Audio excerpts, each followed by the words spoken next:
নমস্কার দর্শক বন্ধুরা, আমি সুস্মিতা বাংলা ক্যানভাস চ্যানেলে সকলকে স্বাগত জানাচ্ছি। আজকে খুব সুন্দর একটি পাট শাকের রেসিপি তোমাদের সাথে শেয়ার করব।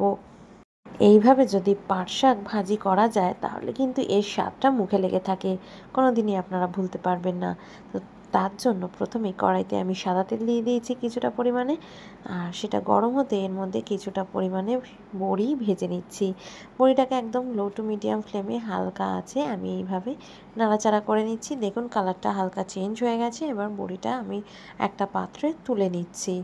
বড়ি ভাজা কমপ্লিট। বড়িটা কিন্তু তেল ছেঁকে এইভাবে একটা পাত্রে তুলে নেওয়া হয়ে গেল। এবার সেম তেলে ফোড়নে দিয়ে দিলাম আমি 1 চামচ মতো কালো জিরে, আর দিয়ে দিয়েছি কাঁচা লঙ্কা। কাঁচা লঙ্কাগুলোকে কুচি করে নিয়েছি, 2খানা কাঁচা লঙ্কা আছে। আর এখানে 3 থেকে 4 কোয়া রসুন, আমি সেগুলোকে কুচি করে এরকমভাবে তেলের মধ্যে দিয়ে দিলাম। কিছুক্ষণ ফোড়নটা ভালো করে ভেজে নিতে হবে। 30 থেকে 40 সেকেন্ডের বাদে খুব সুন্দর একটা কালো জিরে, কাঁচা লঙ্কা আর রসুনের গন্ধ বেরোচ্ছে। তখনই আমি এর মধ্যে কুচিয়ে নেওয়া পাট শাকটা দিয়ে দিলাম। পাট শাকটাকে কিন্তু ভালো করে প্রথমেই ধুয়ে পরিষ্কার করে তারপর কুচিয়ে নিয়ে আবারও ধুয়ে তারপরে জলটাকে ছেঁকে এর মধ্যে আমি দিয়ে দিলাম। আগের দিন রাত্রেই ছোলা ভিজিয়ে রাখা হয়েছিল, সেই ছোলাটাও কিন্তু আমি এর মধ্যে দিয়ে দিলাম। এই গরমে এই শাকটা খেতে কিন্তু দারুণ লাগে। শরীর মন দুটোকেই কিন্তু খুব ঠান্ডা করে। শাকটা দেওয়ার পর এর মধ্যে কিন্তু আমি পরিমাণ মতো নুন দিয়ে দিলাম, যাতে শাকটা তাড়াতাড়ি নরম হয়ে যায়, সেদ্ধ হয়ে যায়।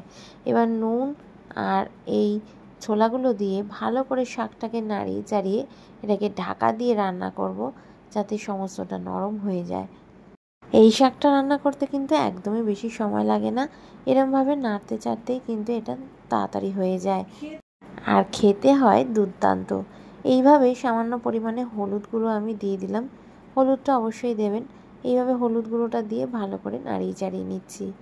আশা করি আপনারা দেখতে পাচ্ছেন এই শাক থেকে কিন্তু আস্তে আস্তে জল রিলিজ করছে, আর সেই জলে কিন্তু শাকটা কিন্তু সম্পূর্ণ পরিমাণে সেদ্ধ হয়ে যায়। এবার ঢাকা দিয়ে এটাকে আরও কিছুক্ষণ রান্না করে নেব। এবার 5 মিনিট বাদে ঢাকাটা তুলে নিয়েছি। দারুণ কিন্তু মুচমুচে তৈরি হয়, আর গরম গরম ভাতে প্রথম পাতে খেতে কিন্তু দারুণ লাগে। আমাদের শাকটা কিন্তু অলমোস্ট সুসেদ্ধ হয়েই এসছে, আর এইভাবেই নাড়াচাড়া করলাম। ছোলাগুলো নরম হয়ে গেছে মোটামুটি। এবার এর মধ্যে আমি ভেজে নেওয়া বড়িটাকে একটু ক্রাশ করে দিয়ে দিলাম। এটাকে ক্রাশ করে দিলে কি হয়, প্রত্যেক গ্রাসেই বড়িটা পাওয়া যায় মুখের মধ্যে, আর খেতে কিন্তু খুব ভালো লাগে। বড়ির যে গন্ধটা, ফ্লেভারটা ভালোই লাগে খেতে।